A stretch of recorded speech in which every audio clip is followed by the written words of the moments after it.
Hi guys, welcome to FTM Transtastic. I'm Emil and I'm very sorry that I'm late again. I don't even remember how much I've missed at this point, but I've been overwhelmed. There's been a lot going on in my life. I am not exaggerating. There's literally everything has been happening at once. Not in a bad way, but it's just like I started a new job.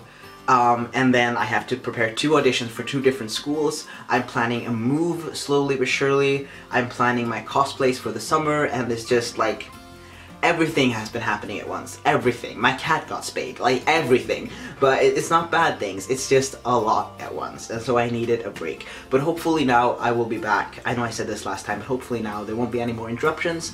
Blah blah blah. Anyway, but let's get into the topic. The topic this week is stereotypes about where you're from or where you live. And I'm from and live in Sweden. And I don't really know what stereotypes there are about Sweden except that most of us are blonde and blue-eyed, which is based in truth, because if you go to like Spain or Greece, there's gonna be a lot less blonde blue-eyed people there compared to Sweden. But yeah, so I don't really know, but I can talk about some differences that I noticed when I went to the US last summer. I went to New York City and to Philadelphia, and I noticed some differences that I don't know if it was just like me happening to experience those things and they aren't actually that different, or if it's actually a difference. First of all, in the bathroom stalls, in public bathrooms, there was a gap. In every public bathroom I went to in the US, there was a gap between the door and like the door frame. A gap like at least this big, so people could, like, if they really wanted to, they could look at me.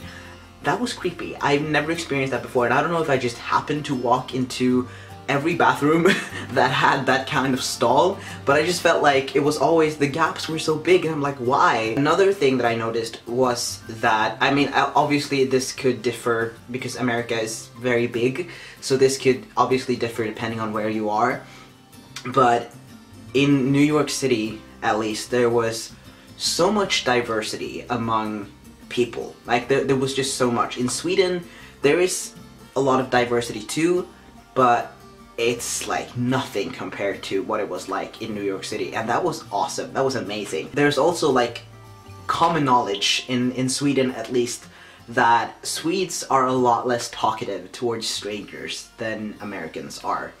There's like a saying, you could call it, that if somebody is talking to you on like the subway and you don't know them, without any special circumstances, they are either drunk, or they are crazy, or they are American. At least in Stockholm. I think it'll depend if you go to more like smaller cities or more on the countryside. I think people are more likely to actually talk and communicate. But here in Stockholm, a lot of people, they want to get past you on the escalator and you're standing like next to your friend where they're supposed to be walking.